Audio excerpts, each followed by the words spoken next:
ओम शांति। आज 16 नवंबर 2023 के बाबा के अनमोल मधुर महावाक्य सुनेंगे।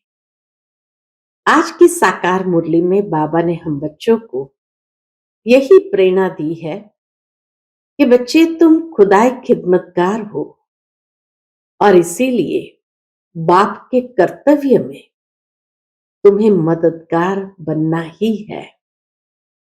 बाप का कर्तव्य है कि अधर्म का विनाश कर एक सत धर्म अर्थात डीटी वर्ल्ड की स्थापना करना और उसमें हर बच्चे की अंगुली की मदद की आवश्यकता है। तो तुम बच्चे ही सच्चे सच्चे खुदाई खिदमतगार बन बाप के इस कर्तव्य में मददगार हो। इसी मदद के आधार पर बाबा कहे तुम उच्च प्रारब्ध प्राप्त कर सकते हो, अर्थात श्रेष्ठ मर्तबा लेने का तुम्हें पुरुषार्थ करना है। ऐसे नहीं सोचना है कि स्वर्ग में तो हम जाएंगे ही। बाबा कहे स्वर्ग में जाना है ये तो जरूर है, लेकिन ज्ञान दान सर्वश्रेष्ठ दान होने कारण तुम्हें बाप का मददगार इसी में बनना है। तो सुनते हैं आज के बाबा के अनमोल मधुर महावाक्य। ओम शांति। मीठे बच्चे, भारत जो हीरे जैसा था पतित बनने से कंगाल बना है, इसे फिर पावन हीरे जैसा बनाना है। मीठे दैवी झाड़ का सैपलिंग लगाना है। आज की मुरली से प्रश्न है, बाप का कर्तव्य कौन सा है जिसमें बच्चों को मददगार बनना है? उत्तर है, सारे विश्व पर एक डीटी गवर्नमेंट स्थापन करना, अनेक धर्मों का विनाश और एक सत धर्म की स्थापना करना, यही बाप का कर्तव्य है। तुम बच्चों को इस कार्य में मददगार बनना है, उच्च मर्तबा लेने का पुरुषार्थ करना है। ऐसे नहीं सोचना है कि हम स्वर्ग में तो जाएंगे ही नहीं, पुरुषार्थ भी जरूर करना है। आज की मुरली से पहले गीत बजा है, तुम ही हो माता पिता तुम ही हो। ओम शांति। दुनिया में मनुष्य गाते हैं, तुम मात पिता हम बालक तेरे, परंतु किसके लिए गाते हैं ये नहीं जानते। यह भी वंडरफुल बात है, सिर्फ कहने मात्र कह देते हैं। जब जानते नहीं किसके लिए गाते हैं तो बाबा कहे सिर्फ कहने मात्र कह देते हैं। तुम बच्चों की बुद्धि में है कि बरोबर ये माता पिता कौन है। ये परमधाम के रहवासी है। परमधाम एक ही है। सतयुग को परमधाम नहीं कहा जाता। सतयुग तो यहां होता है ना। परमधाम में रहने वाले तो हम सब है। परमधाम में हम सब रहते हैं। तुम जानते हो हम आत्माएं परमधाम निर्वाण देश से आती है इस साकार सृष्टि में। स्वर्ग कोई ऊपर नहीं है। आते तो तुम भी परमधाम से हो। तुम बच्चे अब जानते हो हम आत्माएं शरीर द्वारा पाठ बजा रही है।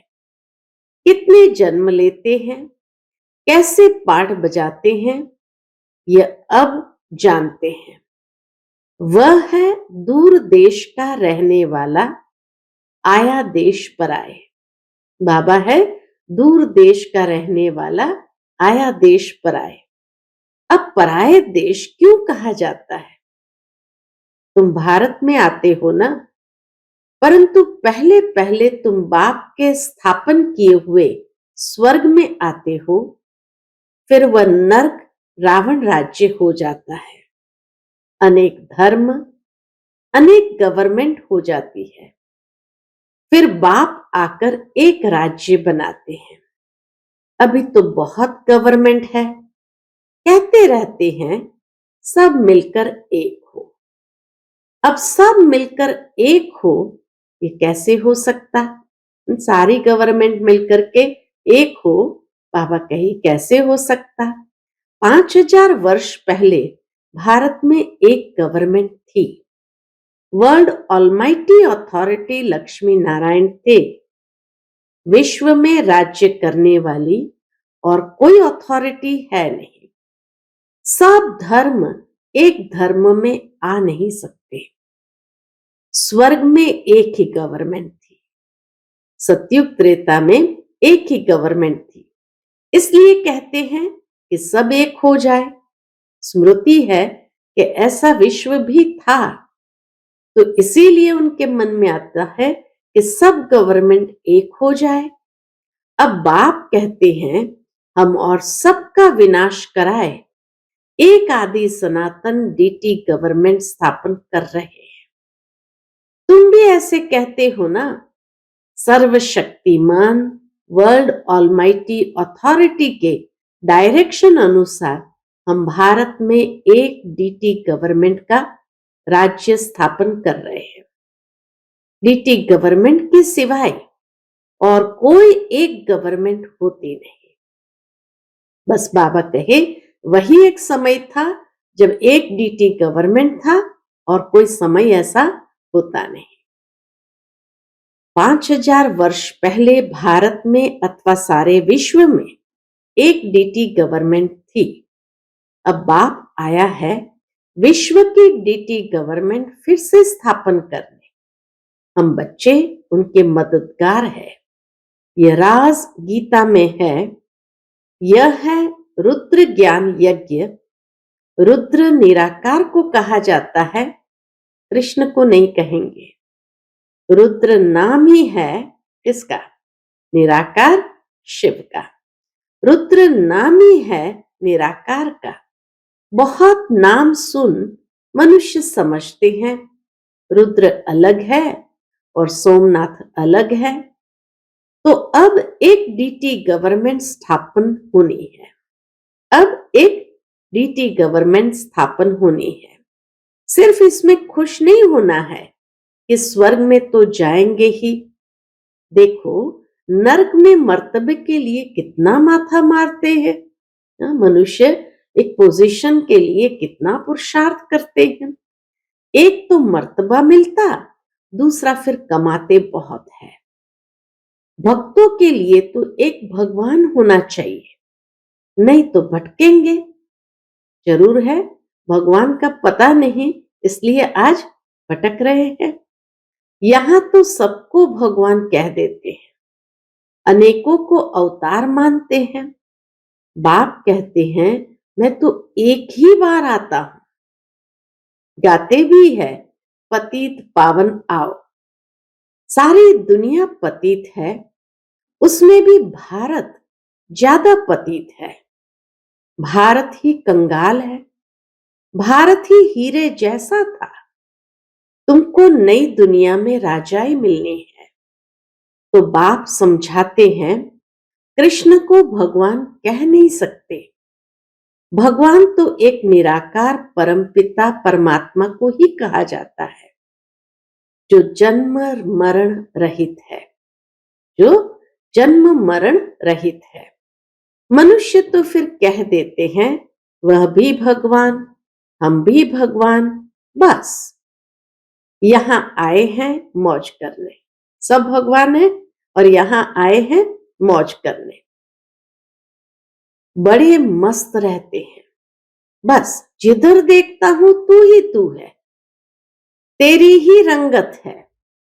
हम भी तुम भी हम। ऐसे गाते रहते हैं, बस डांस करते रहते हैं। हजारों उनके फॉलोअर्स हैं। बाप कहते हैं भक्त भगवान की बंदगी करते रहते हैं, भक्ति में भावना से पूजा करते हैं। बाबा कहते हैं मैं उन्हें साक्षात्कार करा देता हूं, परंतु वो मेरे से मिलते नहीं है। बाबा साक्षात्कार जरूर कराते हैं, भावना का भाड़ा जरूर देते हैं, परंतु बाबा कहे मैं मिलता नहीं हूं। मैं तो स्वर्ग का रचयिता हूं, ऐसे नहीं कि उन्हों को स्वर्ग का वर्षा देता हूं। भगवान तो है ही एक। बाप कहते हैं सब पुनर्जन्म लेते लेते अबला हो गए हैं। अब मैं परमधाम से आया हूं। मैं जो स्वर्ग स्थापन करता हूं उसमें फिर मैं नहीं आता। स्वर्ग स्थापन करते हैं परंतु बाबा उसमें नहीं आते। बहुत मनुष्य कहते हैं हम निष्काम सेवा करते हैं, परंतु चाहे न चाहे फल तो जरूर मिलता है। दान करते हैं तो फल जरूर मिलेगा ना। तुम शाहूकार बने हो क्योंकि पास्ट में दान पुण्य किया है। अब तुम पुरुषार्थ करते हो। जितना पुरुषार्थ करेंगे उतना भविष्य में उच्च पद पाएंगे। अभी तुम्हें अच्छे कर्म सिखलाए जाते हैं। बाबा आते हैं, हम बच्चों को अच्छे कर्म सिखलाते हैं, कर्म की गुह्य गति का ज्ञान देकर।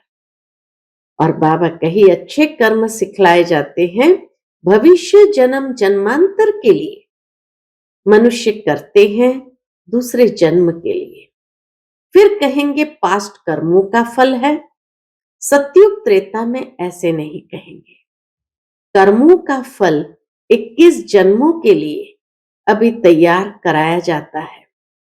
संगम युग के पुरुषार्थ की प्रारब्ध 21 पीढ़ी चलती है।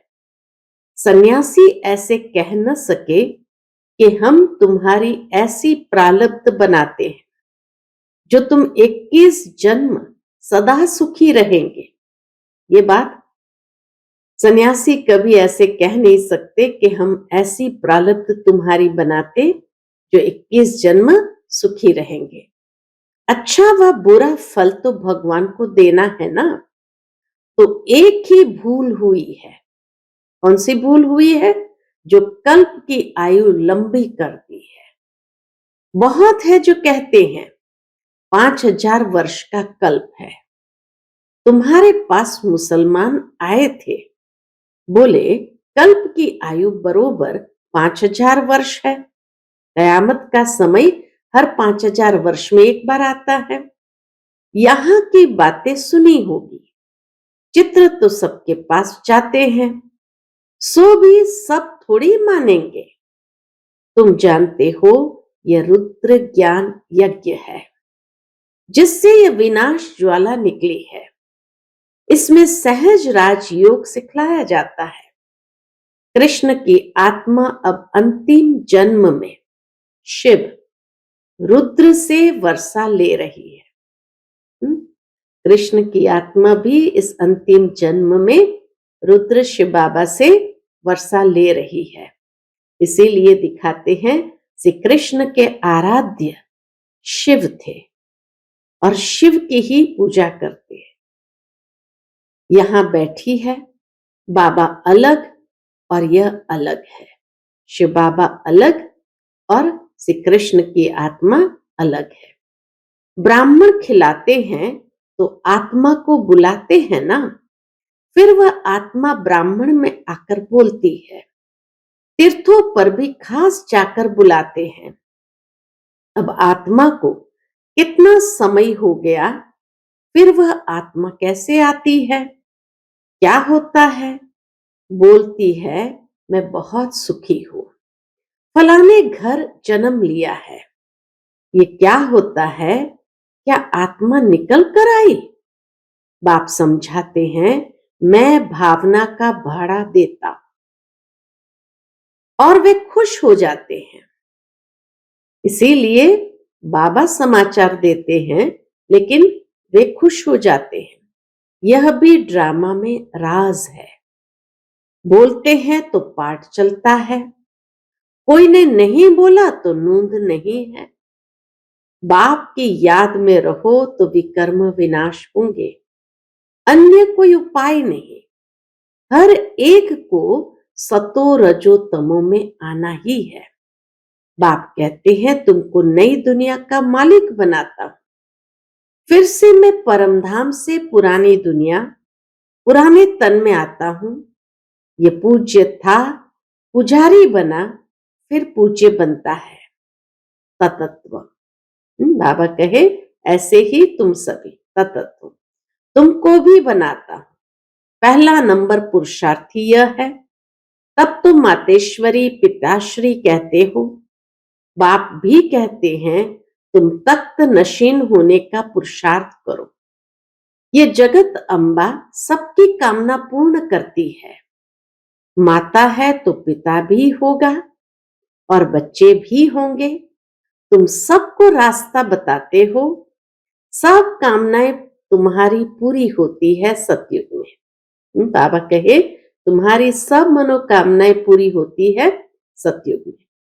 बाबा कहते हैं घर में रहते भी यदि पूरा योग लगाए तो भी यहां वालों से ऊंच पद पा सकते हो।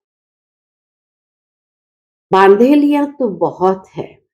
रात को भी होम मिनिस्टर को समझा रहे थे ना।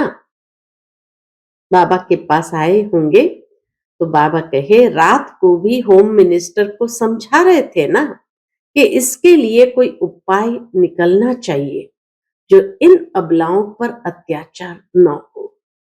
परंतु जब 2-4 बार सुने तब ख्याल में आए तकदीर में होगा तो मानेंगे। पेंचीला ज्ञान है ना, सिख धर्म वालों को भी पता पड़े तो समझे। मनुष्य से देवता किए करत न लागी वार। किसने किसने कहा? एक ओंकार सतनाम, ये उनकी महिमा है ना। अकाल मूरत ब्रह्म तत्व उनका तख्त है। वो वहां के रहने वाले कहते हैं ना सिंहासन छोड़कर आओ। गीत है कि आकाश सिंहासन छोड़कर इस धरती पर आ जाओ रे। तो बाबा कहते हैं ना सिंहासन छोड़कर आओ। बाप बैठ समझाते हैं। सारी सृष्टि के आदि मध्य अंत को जानते हैं। ऐसे नहीं सबके दिल को जानते हैं। भगवान को याद करते हैं कि सदगति में ले जाओ। बाबा कहते हैं मैं वर्ल्ड ऑलमाइटी डीटी गवर्नमेंट की स्थापना कर रहा हूं। यह जो पार्टीशन हुए हैं ये सब निकल जाएंगे। हमारे देवी देवता धर्म के जो है उनका ही कलम लगना है। झाड़ तो बहुत बड़ा है, उनमें मीठे ते मीठे हैं कौन? देवी देवताएं। उनका फिर सैपलिंग लगाना है। अन्य धर्म वाले जो आते हैं वह कोई सैपलिंग थोड़ी लगाते हैं। अच्छा, आज सतगुरुवार है। बाप कहते हैं बच्चे श्रीमत पर चलकर पवित्र बनो तो साथ ले चलो। फिर चाहे मखमल की रानी बनो, चाहे रेशम की रानी बनो, वर्षा लेना है तो मेरी मत पर चलो। मखमल की रानी और रेशम की रानी, यानी सतयुग की महारानी बनो या त्रेता युग की महारानी। याद से ही तुम अपवित्र से पवित्र बन जाएंगे। अच्छा, बाप दादा और मीठी मम्मा के सिक्की लदे बच्चों को याद प्यार और सलाम मालिकुम। रूहानी बाप की रूहानी बच्चों को नमस्ते। हम सब रूहानी बच्चों की रूहानी माता पिता बाप दादा को याद प्यार गुड मॉर्निंग और नमस्ते नमस्ते। शुक्रिया बाबा, शुक्रिया। आज की मुरली से धारणा के लिए मुख्य सार है। पहली पॉइंट, संगम युग के पुरुषार्थ की प्रारब्ध 21 जन्म चलने हैं। ये बात स्मृति में रख श्रेष्ठ कर्म करने हैं। ज्ञान दान से अपनी प्रारब्ध बनानी है। दूसरी पॉइंट, मीठे दैवी झाड़ का सैपलिंग लग रहा है, इसलिए अति मीठा बनना है। आज का बाप दादा का मधुर वरदान हम बच्चों के प्रति है।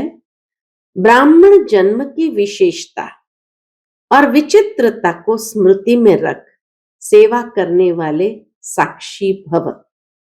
ब्राह्मण जन्म की विशेषता और विचित्रता को स्मृति में रख सेवा करने वाले साक्षी भव। ये ब्राह्मण जन्म दिव्य जन्म है। साधारण जन्मधारी आत्माएं अपना बर्थडे अलग मनाती है, मैरिज डे, फ्रेंड्स डे अलग मनाती है, लेकिन आपका बर्थडे भी वही है, तो marriage day, mother day, father day, engagement day सब एक ही है, क्योंकि आप सबका वायदा है एक बाप दूसरा न कोई। तो इस जन्म की विशेषता और विचित्रता को स्मृति में रख सेवा का पाठ बजाओ। सेवा में एक दो के साथी बनो, लेकिन साक्षी होकर साथी बनो। जरा भी किसी में विशेष झुकाव न हो। आज का स्लोगन है, बेपरवाह बादशाह वह है जिसके जीवन में निर्माणता की अथॉरिटी का बैलेंस हो। बेपरवाह बादशाह वह है जिनके जीवन में निर्माणता और अथॉरिटी का बैलेंस हो। एक तरफ निर्माणता, दूसरी तरफ सत्यता की अथॉरिटी। तो दोनों का बैलेंस लेकर के जो चलते हैं वो सदा बेफिक्र बादशाह बनते हैं। उसके बाद मातेश्वरी जी के अनमोल मधुर महावाक्य सुनेंगे। आज के मम्मा के मुरली का सब्जेक्ट है आत्मा परमात्मा में अंतर या भेद। आत्मा और परमात्मा अलग रहे बहुकाल, सुंदर मेला कर दिया जब सतगुरु मिला दलाल। जब अपन ये शब्द कहते हैं तो उसका यथार्थ अर्थ है कि आत्मा परमात्मा से बहुत काल से बिछड़ गई है। बहुत काल का अर्थ है बहुत समय से आत्मा परमात्मा से बिछड़ गई है। तो यह शब्द साबित करते हैं यानी सिद्ध करते हैं कि आत्मा और परमात्मा अलग अलग दो चीज है। दोनों में आंतरिक भेद है, परंतु दुनियावी मनुष्य को पहचान न होने कारण वो इस शब्द का अर्थ ऐसा ही निकालते हैं कि मैं आत्मा ही परमात्मा हूं। परंतु आत्मा के ऊपर माया का आवरण चढ़ा हुआ होने के कारण अपने असली स्वरूप को भूल गए हैं। जब वो माया का आवरण उतर जाएगा फिर आत्मा वही परमात्मा है। बाबा कहे जब वो माया का आवरण उतर जाएगा फिर आत्मा वही परमात्मा है। तो वो आत्मा को अलग इस मतलब से कहते हैं और दूसरे लोग फिर इस मतलब से कहते हैं कि मैं आत्मा सो परमात्मा हूं, परंतु आत्मा अपने आप को भूलने के कारण दुखी बन पड़ी है। जब आत्मा फिर अपने आप को पहचान कर शुद्ध बनती है तो फिर आत्मा परमात्मा में मिल एक ही हो जाएगी। मम्मा कहे कि मनुष्य की सोच में इतना अंतर है कि सोचते हैं आत्मा फिर जब अपने आप को पहचान कर शुद्ध बनती है तो फिर आत्मा परमात्मा में मिल एक ही हो जाएंगे। तो वो आत्मा को अलग इस अर्थ से कहते हैं। परंतु अपन तो जानते हैं कि आत्मा परमात्मा दोनों अलग चीज है। न आत्मा परमात्मा हो सकती है, न आत्मा परमात्मा में मिल एक हो सकती है, और न फिर परमात्मा के ऊपर आवरण चढ़ सकता है। तो ये पॉइंट कितनी सुंदर रीति से मम्मा ने क्लियर की कि उनकी समझ क्या है और फिर उस समझ को क्लियर करते हैं। अच्छा, ओम शांति।